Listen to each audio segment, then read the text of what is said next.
All right. Welcome, everyone. This is What's Happening, and I am Connie Ryan. I am the Executive Director of Interfaith Alliance of Iowa, and this is our first What's Happening of the season. We do this during the non-legislative time, and I am delighted to be back doing these conversations. It really is one of the most fun things that I get to do. We started What's Happening in the middle of COVID and are continuing to do that work. It is a weekly forum online, and I'm honored to talk to a different leader on different topics impacting our communities, our state, and everyday Iowans. And so I am glad that you have joined us, and you can find us with What's Happening each Monday at noon, both on Facebook and on our YouTube channel. So thank you. During the conversation, you can post comments on or questions in the comment section, and if we have time, we'll get to some of those questions as we have the conversation. But today I am delighted to have as my first guest this season Dwana Bradley, who is the General Chairperson of Iowa Juneteenth. And Dwana, welcome to What's Happening and to the conversation. Hello, Connie. Thank you. Well, I'm so glad that you are with us, and we have been doing Interfaith Alliance of Iowa has been doing a lot of work over the last year, working with different partners and more intentionally doing racial justice work. And so we have been honored to alongside different organizations, different folks, different leaders, and so I'm glad to be able to bring you into the conversation. Oops, we lost Dwana's video. Let's see if we can find her again. This is the beauty of technology. It is. I am here. So just trying. I never left, but there we go. Okay. There we go. All right. Awesome. I don't know what happened, but I'm here. No worries. No worries. We've gotten used to a lot over the last year. So as long as we can still hear each other and talk, that's great. So tell folks a little bit about yourself, Dwana, who you are and what keeps you busy with Iowa Juneteenth, but also in addition to Iowa Juneteenth. Yeah, so Iowa Juneteenth definitely keeps me busy. Can you hear me? I can hear you. I can't see you again. But... Yeah, I don't know what's going on, so it seems like it's jumping me in and out. So I apologize, but I'll keep on talking as long as you can hear me. Yeah. I am Dwana Bradley. I'm General Chairperson of Iowa Juneteenth. Juneteenth is an arm under my nonprofit, the Des Moines Urban Experience, which has been around for about the last 6 years we're going into. Besides doing Juneteenth, I'm also on the school board for Des Moines Public Schools, where I serve as chair. I'm also the owner of Iowa Urban Media, which publishes the Urban Experience magazine. We speak on issues pertaining to health and education and spirituality and arts and culture. And so I have quite a bit to keep me busy. I'm a single mother to two wonderful children. Jamarcus is 16 today, 16 today. Yeah. And then my daughter, Nautica, who is will soon to be a junior at Iowa State. So just a little bit about me, but lots to keep me busy besides Juneteenth. Well, happy birthday to your son. And since you're not very busy and in your free time, we decided to add to your load here. So thanks for joining. I love doing this. My children are very understanding, and so it all works out. But I love to be able to talk and share a little bit more information about what we're doing. And I hope that my camera will come on soon, but I'll just keep talking to you. But hope to be able to you all to see my face soon. Well, I hope so, because you have a beautiful face, so we want to see that. Yeah. There is a setting down at the bottom while I'm talking. There's a setting, stop cam, begin cam, and like you might want to look and make sure that it's set correctly, but it may just be internet too. Yeah, but, I'm looking at that. I'm looking at that while you're talking just to see why it's not giving me the option to show my camera. Okay. And maybe Kristen, who's behind the scenes, can also help with that. We'll keep working on that. But Okay, while we can at least hear each other, tell us about. I want to walk us back, not what's happening in the coming week, but not everybody knows what Juneteenth is or its purpose. And so talk us through that. How did Juneteenth come to be, and what's the real purpose behind it? Yeah, so there's a really rich history with Juneteenth, and walking back. This begins with the Emancipation Proclamation that was written January 1st, 1863. The executive order stated that slaves were free. There was a condition that came with that, though, because then, you needed to sign up to be in the Army to help the Union fight in the war. As you know, that the Civil War ended in April 1865. You've got General Granger, who's located in Galveston, Texas. June 19th, 1865, gives word to slaves in Galveston, Texas, of their freedom. And this became known as Juneteenth. So it is June 19th, 1865. So you get the 19th and June, you put them together, and that's where Juneteenth comes into place. As you can imagine, it's very popular in the state of Texas. But slavery didn't become abolished until December 6th of 1865. So that's kind of like the window of time. 2.5 years later, after the Emancipation Proclamation is written, there's word to enslaved African Americans in Texas of their freedom. And this is where Juneteenth comes from. So we've been celebrating Juneteenth in the United States for 156 years now this year, and we've been celebrating it here in Iowa for 31 years. Thank you so much, Dwana, for that history lesson and really putting it into context of why this is so important and why the celebration is so important. So fast forward, Yes. We had, I believe, Governor Vilsack signed the proclamation for Iowa to celebrate the history or celebrate Juneteenth, excuse me. And so, as you said, we've been celebrating in Iowa for 31 years. 31 years, yes. Yeah. So what has the history been of that celebration, and what did that start like? If you, and I know that you weren't involved then, but if you have any kind of knowledge. Oh, there you are. Yay. Hi, coming. Yay. Okay, great. Yay, wonderful. And so kind of how has it evolved over the years? Yeah, so we started our first celebration of Iowa Juneteenth with our founder, Gary Lawson, back in June of 1990. Just to give you an idea of when things kicked off here, Gary's a great pillar, leader, pioneer in our community, who served Iowa Juneteenth under his nonprofit, the Connect Foundation, for 25 years. It was at that point in time that he gave custodianship of Juneteenth over to my nonprofit. As you mentioned, Governor Vilsack did sign into law that we celebrate Juneteenth here in Iowa, the third Saturday in June. It's always Father's Day weekend. If you ever forget what weekend it is, it's always rolls into that weekend. And that was reminders. Yeah, that's a good way for me to always remember. People go, when is Juneteenth? It's always Father's Day weekend. So so that happened in April of 2002. So that was something that Gary got accomplished, which I'm truly grateful for that. And then after he gave custodianship to my nonprofit, we've been serving the community for Juneteenth since 2015, as when I got a custodianship in October. Honestly, I tell this story all the time. I did not know what Juneteenth was.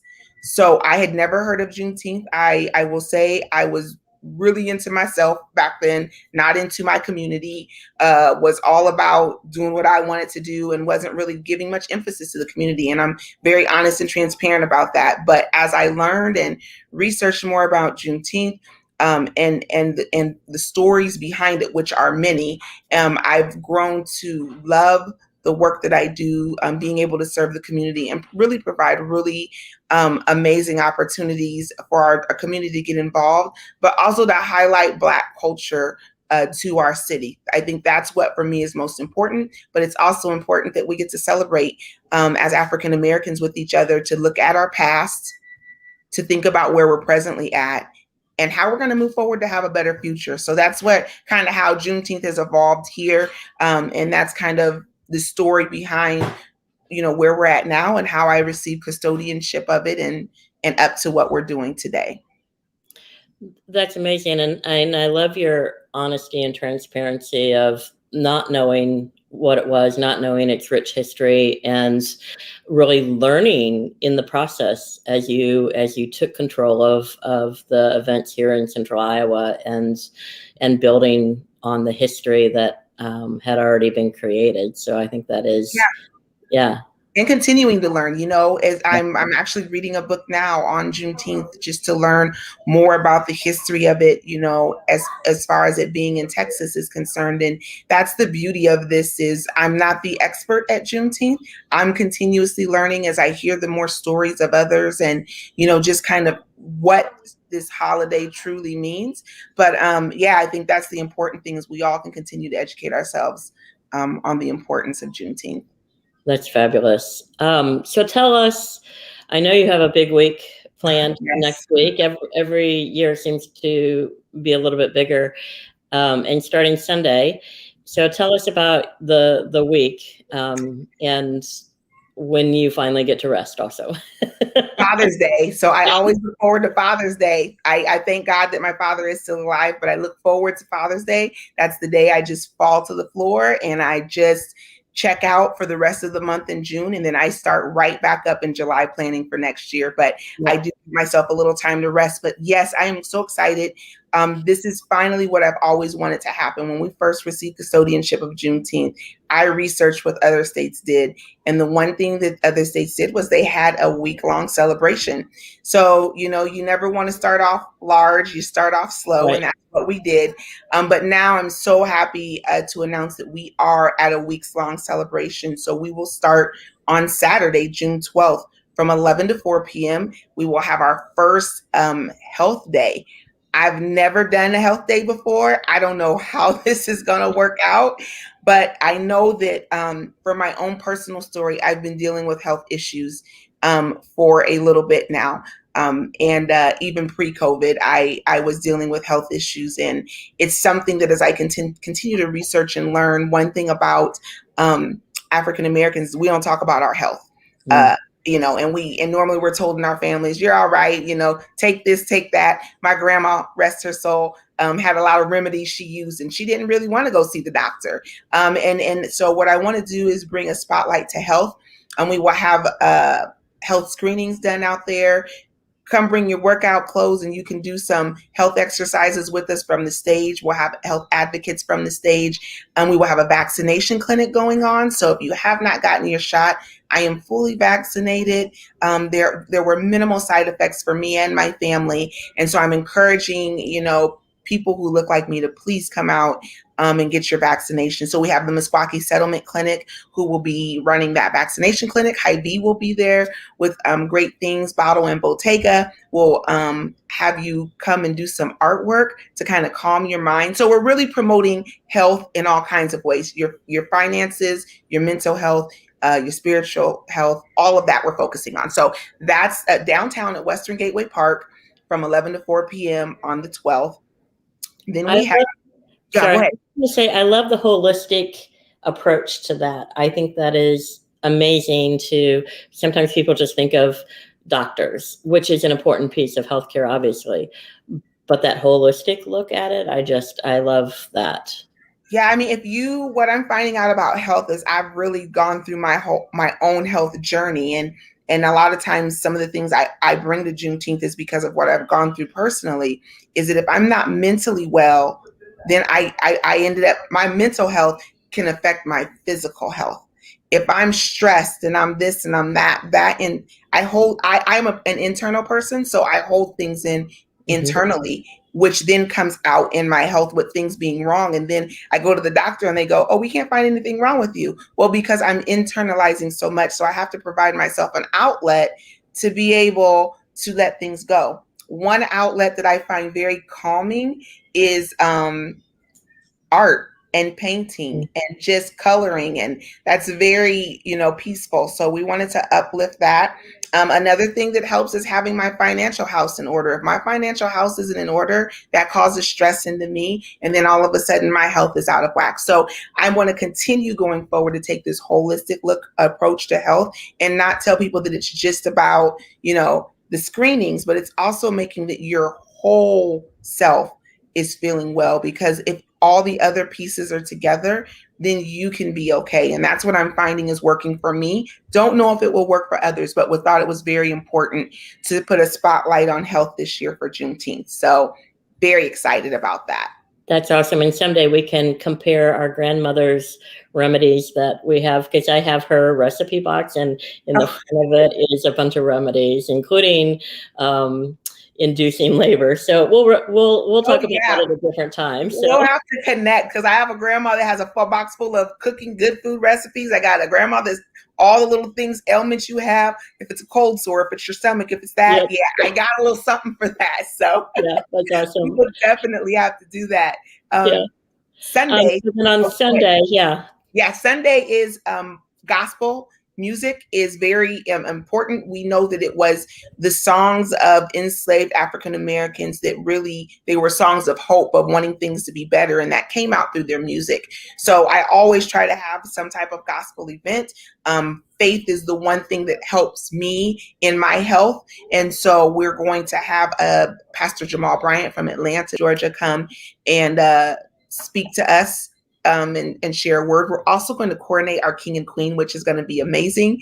That is the Uprights there at Faith Tabernacle in West Des Moines. So we're going to coordinate them. They'll serve a 2-year term with Iowa Juneteenth. So we're so excited for that. We'll recognize our gospel winner at that event. That's going to be at Hope Elam Church, 2500 University Avenue, right there on the corner across from Drake University. I think it was First Christian Church, I think was the old church that was there.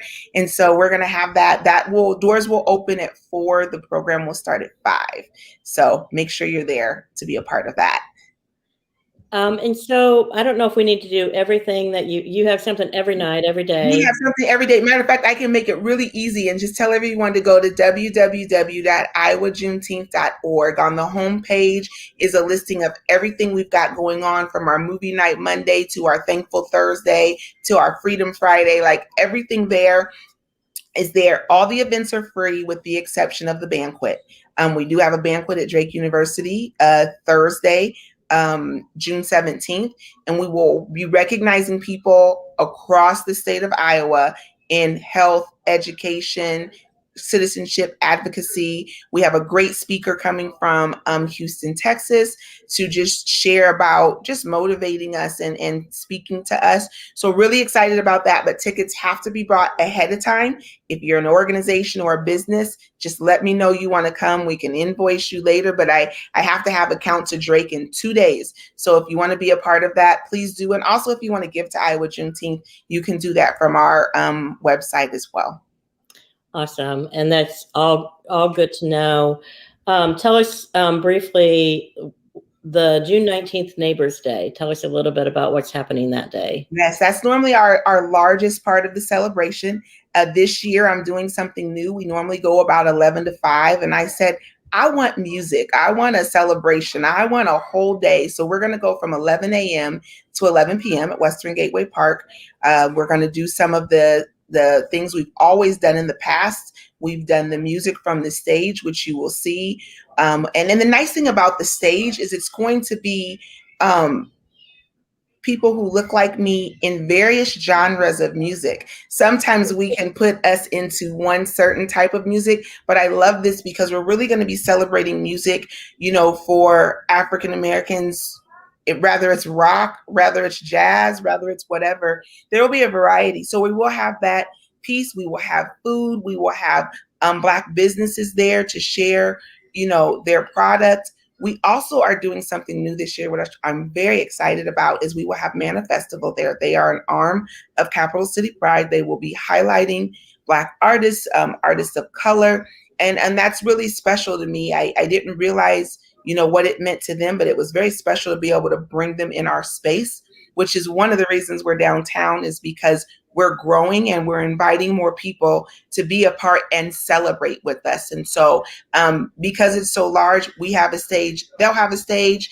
There will be an area that they will be in as well. Bottle and Bottega will be helping us with our community mural. So even if you just come downtown to take part in being in that mural, we would love it. But we're going from 11 a.m. to 11 p.m. There's free parking in the Wellmark and Nationwide parking ramps. So there's no excuse for people not to come down and join us on that day. Everything about it is free, except we want you to spend money on Black-owned businesses. So please come and support our businesses, because this is an opportunity, for them to thrive that day. And that's really what it's all about for me, is making sure our businesses get recognition and that they're able to grow.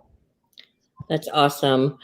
I want to shift us a little bit. It's still related to Juneteenth, but shift us a little bit and talk a little bit about the racial justice struggles that we've had, certainly for hundreds and hundreds of years, but has really come to a head in the last few years. Mm-hmm. And tie together kind of, why is Juneteenth important today as our country continues to struggle with racial injustices? How can that be a piece of the puzzle in addressing some of the struggles that we've had, particularly since George Floyd was murdered? Yeah, honestly, in some of the books I've read and the things that I've seen, those things were happening at the beginning when Juneteenth was being shared. There were white people who were making sure that Black people knew their place. And were doing things visibly, whether it was shooting someone out in public, whether it was lynching them. I mean, those things were happening back then, even when freedom was given, even when we were allowed to say, you could have, you could be, there were still people that wanted to make sure that we recognized and knew that they were in power. So I think, honestly, that's why Juneteenth is still so important, and it will always be important, no matter what. But what you've seen with George Floyd just came to light because we have technology. Same thing that was happening years ago. But now we have the camera, now we have our phones, now we have the iPads to be able to show people exactly what's going on for those who don't believe the reality that some of us live in. And so this is where, for me, Juneteenth is so important, especially for us. We want everyone to celebrate with us, but Juneteenth is so important for us because we do get to have those conversations and reflect about where we've been. Are we at the same place where we've been? No, but we have such a long ways to go when we have these things happening, when we can't have seats at the table, when we still have laws that exist that are not uplifting our community, but continue to hurt our community. And so I'm glad that, I am not happy of what happened with George Floyd at all. What I am happy to see is that we're starting to have more conversations. What I'm sad to see is it took that for people to wake up to say, oh my goodness, we have a problem. We've always had a problem. But the thing is that we pushed that problem under the rug and we haven't wanted to deal with it. Now we're having to deal with it because it's been put in our face. You can't deny what happened to him was like murder. You just can't. And so now that we have to own that and have those conversations, now we have an opportunity to move forward. My fear with all of this, though, is that there's a lot of people that's doing a lot of talk, and that's just from past experience. Everyone won't have that same story, but I feel like I've watched many say we need to talk, we need to do it. And then a year or two later, we're back to the same. So I will tell you, I am skeptical of what's going on in the movement that people are doing forward. Like my grandma said, I can show you better than I can tell you. That's what I need from people, is to show me. I need your action to show me something that you're very serious, but you telling me out of your mouth really sounds like the words we've heard before, and they're starting to fall on deaf ears. So that's why Juneteenth is so important, because it gives us the opportunity to really reflect on that and then think about how are we going to move forward. We know what the current reality is and we know what the issues are. So how are we going to take that and move forward and prayerfully move forward together? Yeah, and I fully agree and totally hear you. There, in every social justice movement, there's a lot of talk, but until action happens, then we don't move forward. And as you said earlier, if this is not the moment to make change and take real action on systemic racism, then I don't know what it will be to make that happen. And so, in your opinion, how can our country more effectively address racism, systemic racism, in ways that have real impact? What are the things that will have, in your opinion, real impact? Start treating people like human beings. I mean, we have so many labels that we identify with, that we're all trying to live out our label. Democrat, Republican, Black, white, Asian, independent, you name it. We have all of these labels and we're trying to live up to what somebody said we're supposed to with these. When at the end of the day, folks just want to be treated like human beings. I want you to know that I want success for my family. I work hard. I don't want to have to always think about when something happens, did it happen because of the color of my skin? We just need to get back to basics. It's really not hard. We make it hard because we've come up with a label for ourselves, and now we have to live up to that. Just start treating people like human beings. And I, for the life of me, don't know why that's so hard. And maybe it's just because I try to come out of that space myself. I try to see, I have feelings and emotions and intellect and all of those things. And I have a voice and I have things to say. Listen to me. If you don't like it, it's all right, but it's my reality. And I think we just have to get back to treating each other like human beings and recognizing and understanding that the realities that I talk about are my lived reality. It's not going to be the same as every other Black person that looks like me, because we all have different experiences. But listen to it and figure out how you can make that change. And don't tell me, oh, it's just, it'll change, or it's not that bad. No, it's bad for me, and I need you to hear that. And so we won't get past this until we just start treating each other simply. Respect me, listen to me, value what I have to say. Let me get the loan, let me own the business, support me, help me. Like, these are basic things. But because we've had such this history that has made it, Black, white, this, that. I mean, gosh, we're never going to get anywhere if we're going to continue to hold on to these labels. And that's my personal opinion. You ask someone else that looks like me, they're going to say something completely different. That's the beauty of us all thinking differently. It's okay. But I think at the end of the day, if we could just treat each other like human beings and stop with all of this other stuff, we would be okay. But in my opinion, we're all trying to live up to labels. Thank you for your wisdom, Dwana. That is amazing. I think part of treating people as just human beings is also acknowledging the history and the impact of systemic racism and how that impacts you today. And if we're not able to acknowledge that history and where that puts people today, then we're not going to be able to make change. I think about part of my world is also lobbying, and the several bills that we faced this year that really stifled conversation in government, stifled conversation in schools. And how does that move us forward? And when you say things like, you can't talk about bias, when you can't talk about diversity, you can't talk about racism, how does that acknowledge you as a real human being and the history that our country brings with us. So yeah, you're quenching the very voice that I have. You're disregarding the very contributions that we made. Like, we built this place. I mean, we right. that's the part that's so frustrating. We built this place, and to not be acknowledged and to be erased. And now what you're trying to do is say, now you can't talk about it because you don't want to accept what you did was wrong. That is just disgraceful. It's distasteful. It is just it's challenging for me, but what it does is it motivates me to continue the work. So that means, so what? They're at the state house making all of these laws and doing all these things. It's not an excuse for me to go back into my house and say, well, they got me there. No, it means that we work even harder and we continue to make sure that our voices are heard, and that some of these very laws that are created, we get rid of them. So it's not, for me, it's not a giving up thing. It's a motivating thing. If one thing I'm motivated by is challenges, and I've been challenged my entire life, and it's what you do with the challenge that makes a difference.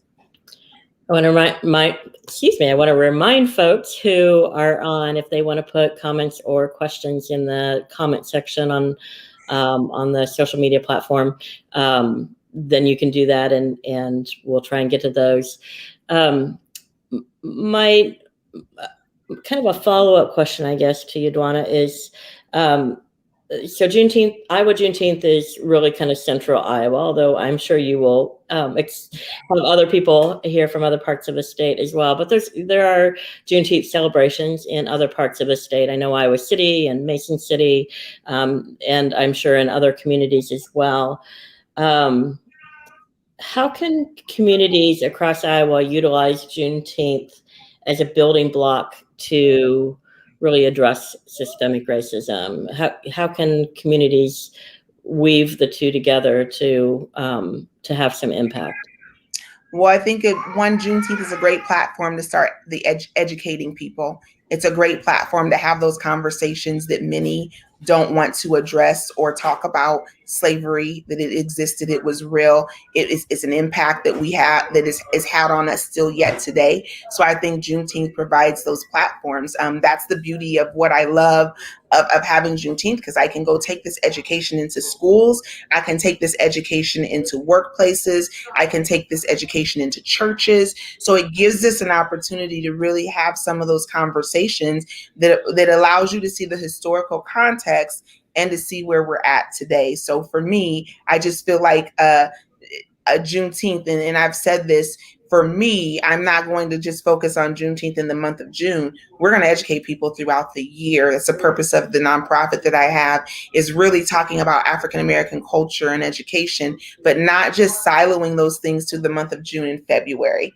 which is what we do a really good job of doing, but taking an opportunity to have that education be taught throughout the year, but also taking that education into other spaces. So for me, I want to go into your business and find ways to continue these conversations. I want to go into your nonprofits. I want to come to your community. I just talked to a gentleman today, and he said, you come on down to, I think it was DeSoto, Iowa, and let's have a conversation. That's what I live for, those types of things, because I love talking to people, because I found out, and the gentleman I just talked to this morning, we're probably nothing alike, but the conversation that we had was so amazing that by the time we left, he was like, thanks for talking to me, because I listened to him. And we thought very similarly after I talked to him. But if we would have never opened our mouths to have a conversation, we would have assumed a lot of things about each other, I'm sure, without opening our mouths. Once we did, it made a difference. So I feel like Juneteenth is the platform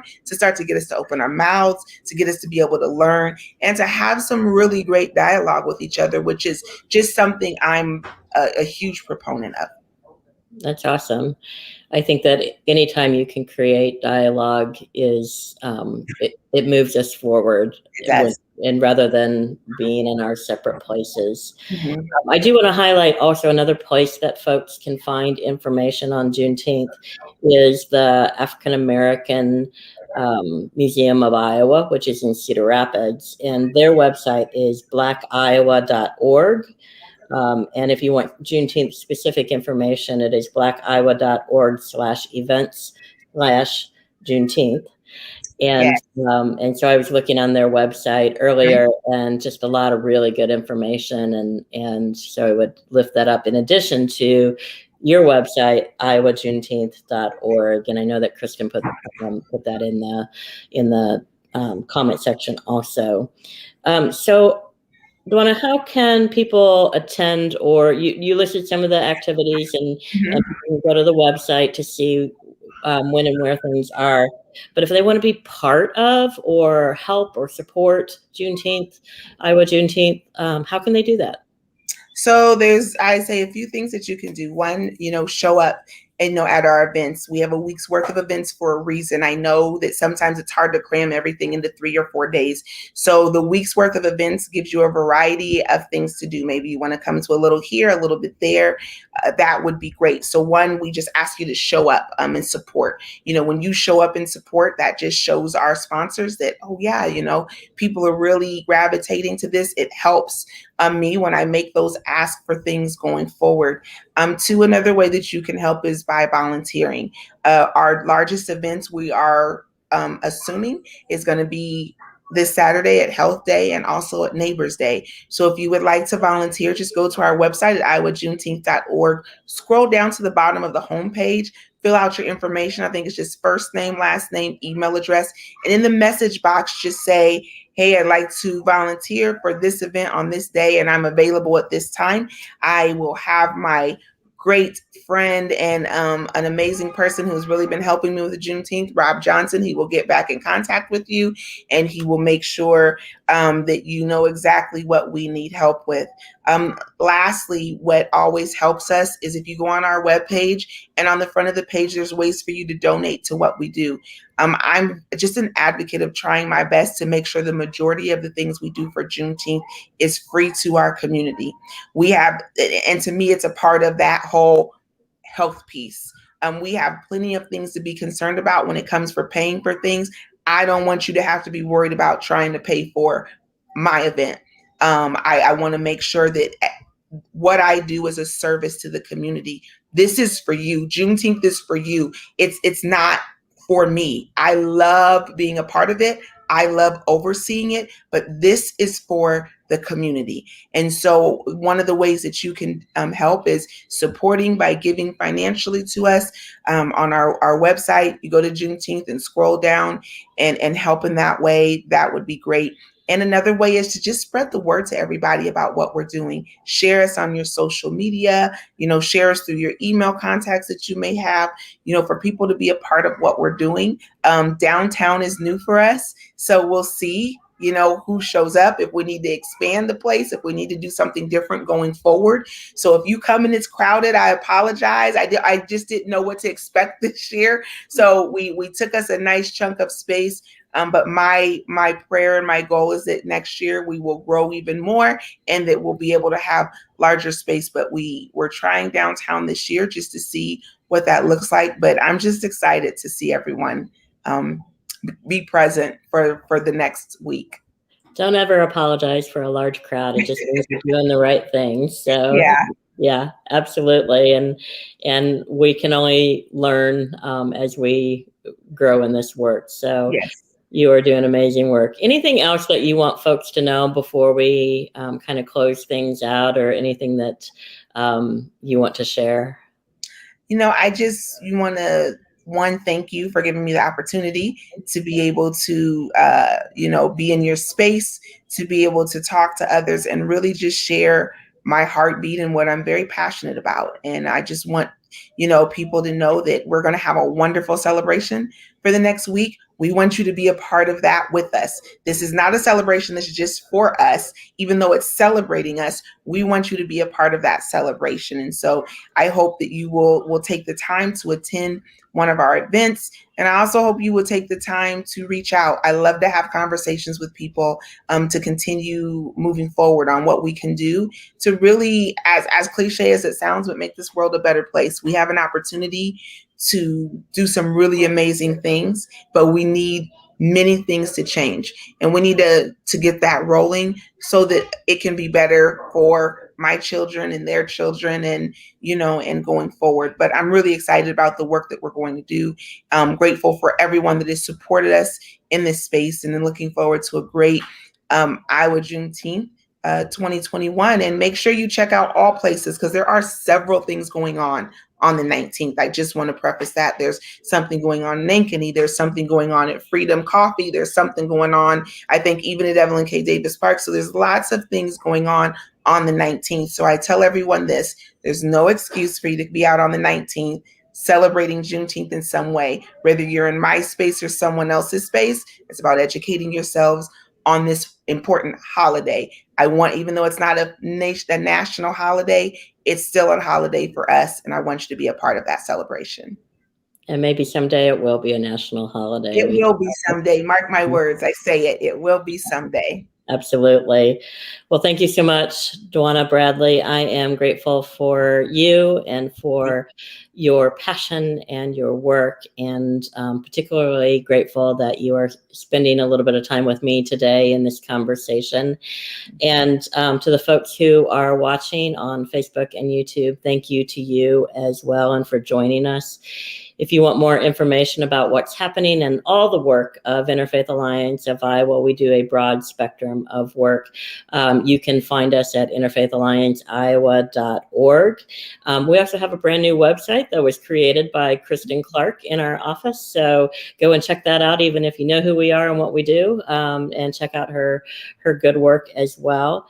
You can find us on social media as well: Facebook, Instagram, and Twitter. But for now, Dwana, thank you so much again. Thank you. And thank you for those who are watching. And my new ending that I am going to be using is register to vote. And if you are already registered, help someone else register to vote. And in the meantime, stay safe and be well and take care. Thank you so much.